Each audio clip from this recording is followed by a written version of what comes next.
Test की तैयारी के लिए इस व्हाट्सएप नंबर पर मुझसे कांटेक्ट कर सकते हैं। राउंड 1 के सवालात की कंप्लीट वीडियो वाइन equation of circle x square plus y square plus 6x minus 3y minus 11। तो आपसे कह रहे हैं सर्कल का सेंटर और रेडियस। देखो मेरा बच्चा, पहले तो ना रेडियस का तो ये फार्मूला होता है, जो x का कोफिशिएंट है ना इसको -2 से डिवाइड कर लो, ठीक है, और y के कोफिशिएंट को भी। तो सेंटर तो आ जाएगा -3, 3,2। 2g अगर 6 के बराबर है तो g 3 के हो गया। 2f अगर -3 के बराबर है तो f -3/2 हो जाएगा। c तो ये आपका कांस्टेंट नंबर है, पुट कर दें फार्मूले में, आंसर आ जाएगा। फिर लेंथ ऑफ टेंजेंट पूछिए इक्वेशंस की। तो देखो लेंथ ऑफ टेंजेंट के लिए ना ये फार्मूला होता है x square plus y square plus 2gx plus 2fy plus c। अब इशू ये है कि यहाँ 2 मौजूद है, पहले तो 2 से डिवाइड कर दो, यहाँ 7/2x हो जाएगा, 7/2y माइनस 11/2, ठीक है, ये क्वेश्चन हो जाएगी। 2g बराबर है 7/2 के, 2f 7/2 के, c माइनस 11/2। तो इसकी मदद से हमारी लेंथ आ जाएगी। fx ये है tan इनवर्स 3x के बराबर, तो फिर सारा डेरिवेटिव ले लेंगे tan इनवर्स x, और फिर 1 प्लस एक्स स्क्वायर वाला फार्मूला यूज़ कर लेंगे। 0 वैक्टोरियल 1 वैक्टोरियल दोनों की वैल्यू 1 होती है। फिर 2 coins are toss, then probability of obtaining both heads, तो ऑफ कोर्स ये 1/4 होगी। फिर quadratic equation with roots -4 and 8 is, तो एक्स स्क्वायर -4x -32 = 0।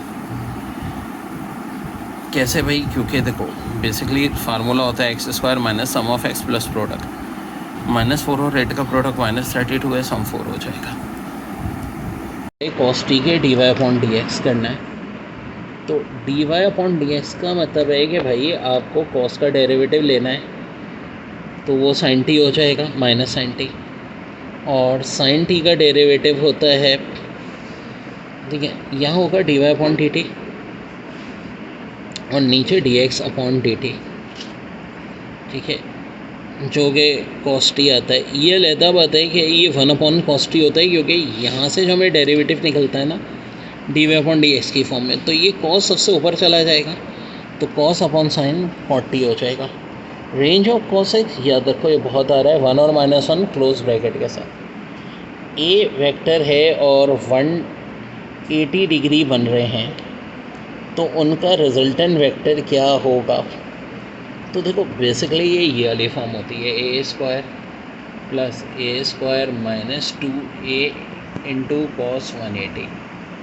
अब ये तो देखो 2a² है, ये 2a² है, लेकिन ये cos 180 इसको माइनस कर देगा, तो एंड में रिजल्ट इसका 0 आ जाएगा। यहाँ आपको एरिया ऑफ ट्राइंगल तो देखो हाफ और मैट्रिसेस 1 1 1 1 1 0 1 0 0, और इस मैट्रिसेस को खोल के 2 से डिवाइड कर सही।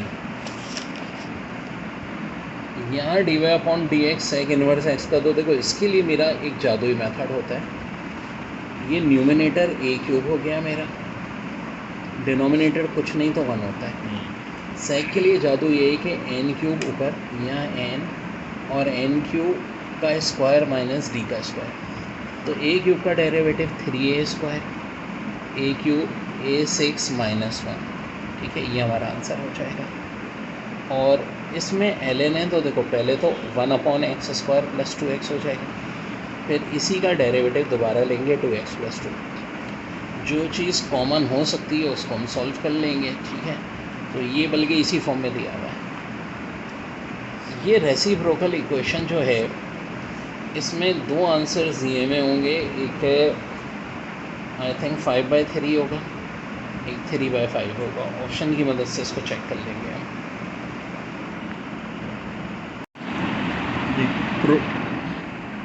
Product of cube root of unity हमेशा 1 होती है, सम 0 होता है।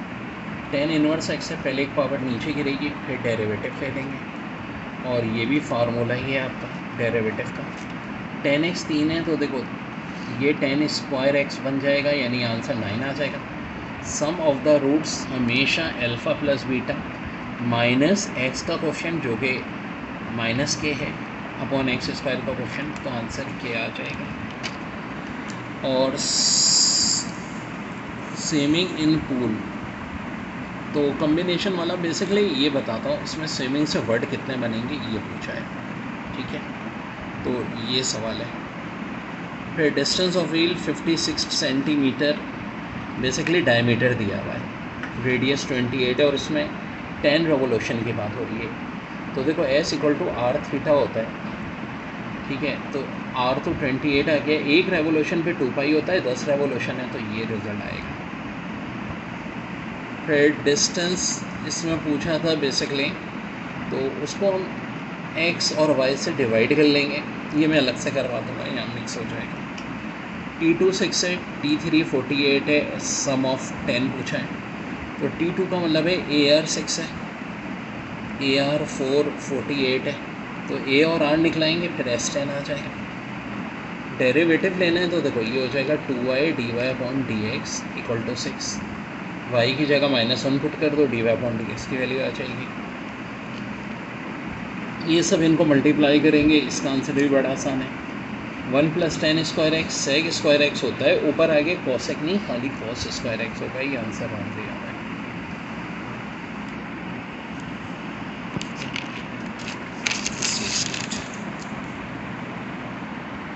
फार्मूले में सारे आपको एक साथ लिखा होता हूँ। और sin x - 3/4, तो बेसिकली इसमें x पूछा है इन्होंने। इंटीग्रल cos 4x, देखो जब भी ये cos की पावर होना, सबसे बड़ी पावर नीचे, फिर ये, और अगर पावर इवन है तो एंड में π/2 से मल्टीप्लाई कर देते हैं। ये भी वैसा ही सवाल है कि x - 2 दिया हुआ है आपको, वही T3/T2 = T2/T1।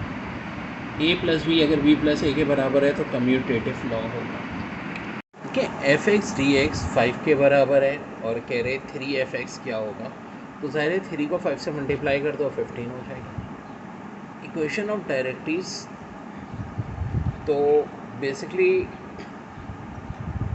आपके पास ये सिंपल हो जाती है, x = y - a, और यहाँ पे लिमिट का सवाल है, तो देखो इसको डेरिवेटिव लेंगे हम ऊपर नीचे, जिससे फाइनल आंसर -1/2 आ जाएगा। dy/dx लेना है 0.0,4 पे, तो देखो dy/dx 3 आ गया, तो आगे कुछ करने की जरूरत नहीं। Equation parallel to the above equation m = 3 and containing point, so यहाँ वो इक्वेशन नहीं, अगर ये वाली इक्वेशन है तब तो बहुत आसान है। हम जो है बस क्या करेंगे कि इसकी मदद से नया पॉइंट ले लेंगे, y = 3x + 4 हो जाएगा, और इसका डेरिवेटिव है e और x का, तो ये रहेगा। x का जो होता है डेरिवेटिव 1 होगा भाई, ये इंटीग्रेशन थोड़ी चाहिए, डेरिवेटिव चाहिए तो 1 होगा। तो cos 3x 1/2, ये बहुत आ रहा है सवाल। 1/2 का cos इनवर्स ले लेंगे और फिर ये 3 इधर जाके डिवाइड हो जाएगा। और देखो f(x) 1(x) है, ये सॉल्व में क्लास में कई बार करा चुका हूँ। देखो सीधी सादी बात है, आप क्या करो भाई, f(x) की जगह यहाँ 3 आ जाएगा, तो ये 1x² यानी a + b + c, और एक बार जो है माइनस पुट कर दो, जब माइनस पुट करोगे ये -3a यहाँ -b + c, तो ऑब्वियस सी बात है कि ये तो आपका माइनस तो कैंसिल हो जाएगा, 2a + c, ये 0 बनेगा यहाँ से, क्योंकि दोनों एडअप हो रहे हैं, तो a + c भी इसमें 0 ही होगा अगर ये वाली सिचुएशन है। और टर्म इंडिपेंडेंट ऑफ x, अच्छा ये इसका था आंसर। तो देखो इसके लिए यहाँ भी पावर सेम है, यहाँ भी पावर सेम है, डायरेक्ट 12 का कम्बिनेशन 6 से ले लो, 924 होगा, और 12 का हाफ 6 होता है, 2 और 6 से मल्टीप्लाई कर दो, 59136। देखिए ओमेगा के लिए ट्रिकी होती है, 369 हटा दो तो ओमेगा स्क्वायर बचा। यहाँ वही हम डेरिवेटिव्स लेंगे, एक बार cos x का डेरिवेटिव जो कि -sin x होगा, इसका 2x, फिर दोबारा लेंगे cos x, और यहाँ 2, तो इसका रिजल्ट जो है वो उसी हिसाब से फिर एंड में आ जाएगा। अब बाद में cos की वैल्यू पुट कर देंगे।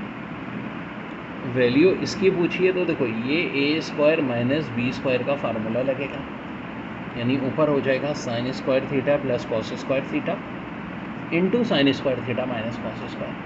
तो अपॉन वाला sine square minus cos square cancel, sine square plus cos square 1, तो इसका आंसर भी 1 आएगा। अगर मैट्रिक्स अगर डिटर्मिनेंट -a के बराबर है तो इसकी सिमेट्रिक होगा, और अगर ये इसके बराबर है a के तो खाली सिमेट्रिक होगा। स्किप हमेशा माइनस के लिए आता है। tan sec स्क्वायर एक्स, तो देखो अगर किसी फंक्शन के आगे उसका डिफरेंशियल हो तो बस उसकी पावर में 1 बढ़ जाती है, ये हो जाएगी tan स्क्वायर एक्स अपॉन 2। ये जीपी का सवाल था, यानी x माइनस 2 अपॉन एक्स फिर x अपॉन 2x माइनस 3, तो ये तो बहुत आसान है। फिर 2 डोज आ रहे हैं तो probability of getting different phases, तो देखो सेम फेसेस वाले 6 होते हैं, ये अच्छा सवाल है पहली बात है क्या। तो बाकी 30 क्या हो जाएंगे, डिफरेंस फेसेस वाले हो जाएंगे। 30 अपॉन 36 यानी 5/6, इसका आंसर हो जाएगा। लॉ ऑफ साइन और कोसाइन तो ज़रूर देते हैं, ये मैं एक अलग से इसकी हम वीडियो बना लेंगे पाइथागोरस थ्योरम के, और लॉ ऑफ टेंजेंट। फिर ये भी इसी तरह का सवाल है कि आपको एंगल अल्फ़ा बीटा दिया है, इसकी मदद से गैमा भी आ जाएगा, वो 60 आ जाएगा। फिर साइड ए और बी निकालनी है, तो देखो a upon sine alpha equal to b upon sine beta, इस तरह करके हमारे पास ये सारी साइडें आ जाएंगी साइन लॉ की मदद से। अब ये स्लोप वाला सवाल मैंने इसकी भी ट्रिक बताई थी कि भाई dy अपॉन dx लेते हैं, माइनस साइन x की एक पावर कम हो जाएगी, y की भी कम हो जाएगी, फिर पॉइंट पुट कर देंगे तो आंसर -1 आ जाएगा। हाँ, z अगर ये हो तो z मॉडुलस हमेशा x² + y², ये भी क्लास में हम कई बार करा चुके हैं। ये जीपी के ऐसे सवाल भी मैंने बहुत कराए और ये कंटिन्यू आ रहे हैं। भाई वही बात है, third term divide by second term equal to second term divide by first term, x की वैल्यू आ जाएगी ना। फिर थर्ड टर्म बड़ा आसान है, AR² होती है। 10x की वैल्यू 1, यार इसका आंसर जहन में बैठा लो बस, 0.707 है, बड़ा लंबा चौड़ा है, बस इसका आंसर याद रख लो। लिमिट ln x टेक्स, तो ये 1 के बराबर ही है। और इक्वेशन परपेंडिकुलर, देखो इनसे पहले एक स्लोप निकालना, ठीक है, और बाइसेक्टर का लब है मिड पॉइंट से ये पॉइंट निकालो। अब ये स्लोप फर्स्ट करो, अगर 3/2 आ रहा है तो इस इक्वेशन का स्लोप उल्टा हो जाएगा, -2/3 आ जाएगा। y minus y1 equal to mx minus x1 लगेगा। ये जो मिड पॉइंट है हमारा x1 y1 होगा, और m यहाँ से निकाल लेंगे इसको। देखिए a डिटर्मिनेंट 12 दिया है, कह रहे हैं कि b जो है a का ट्रांसपोज है, तो b क्या होगा, v भी 12 होगा। बड़ा मशहूर सवाल है, वाटर गैलन वाला, ये मैं बुक से बताऊँगा, बुक से इन्होंने पूरा छापा है सवाल।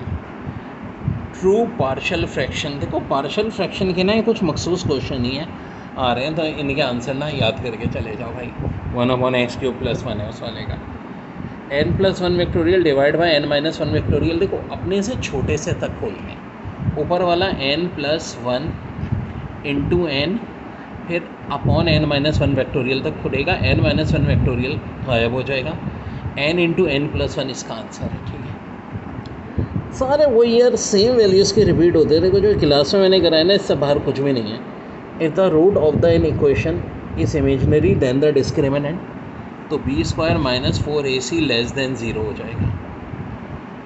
If the an complete 1 rotation in 12 second then how much it, अच्छा 12 सेकेंड में ना एक रोटेशन का मतलब है 360, तो 2 सेकंड में कितना करेगी, तो देखो 12 को अगर 6 से डिवाइड करें 2 आता है, 360 को 6 से डिवाइड कर दो, 60 आंसर आ जाएगा।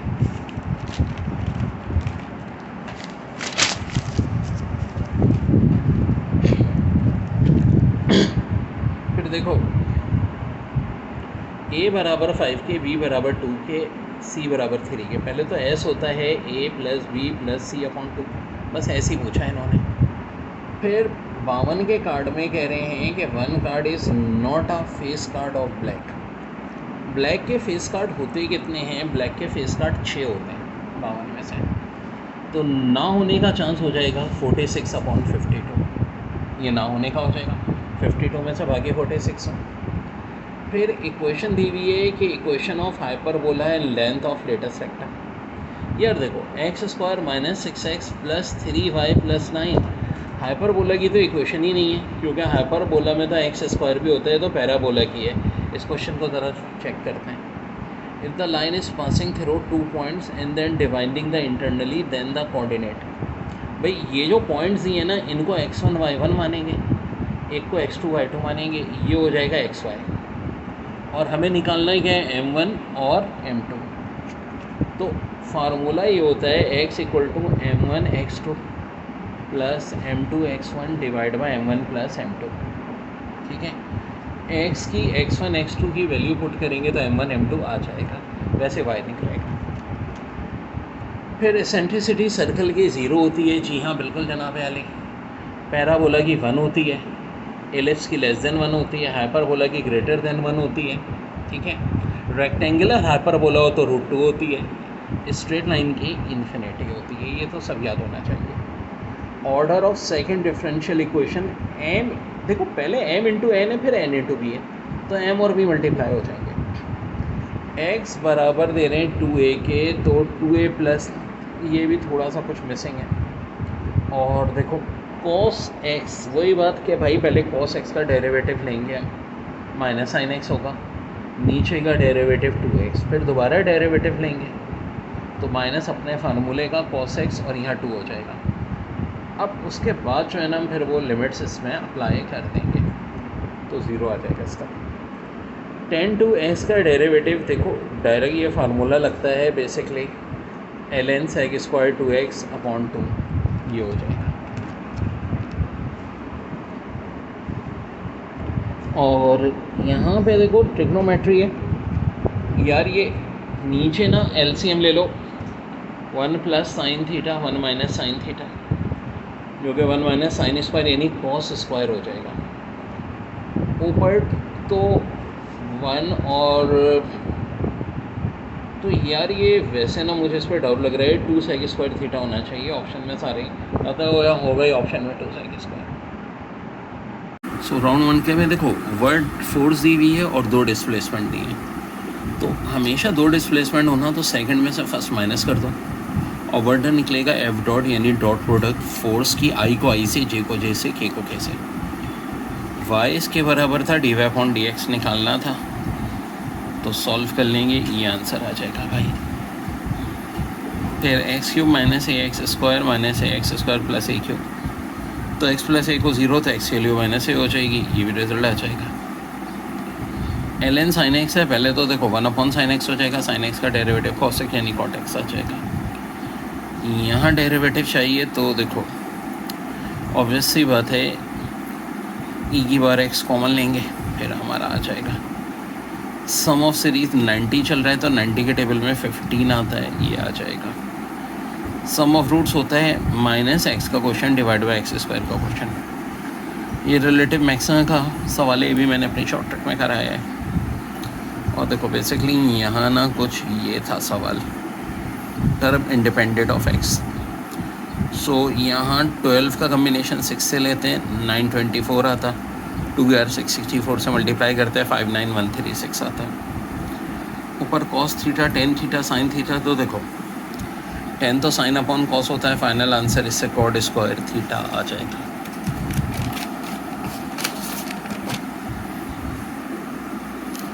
और फिर ये इंटीग्रेशन का सवाल है, देखो ये f5 है और यहाँ 3 है, तो 5 3 से 15 आ जाएगा।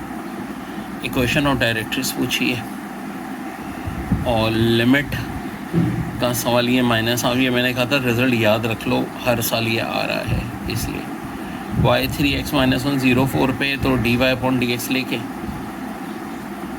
लेंगे तो ये 3 आ जाएगा।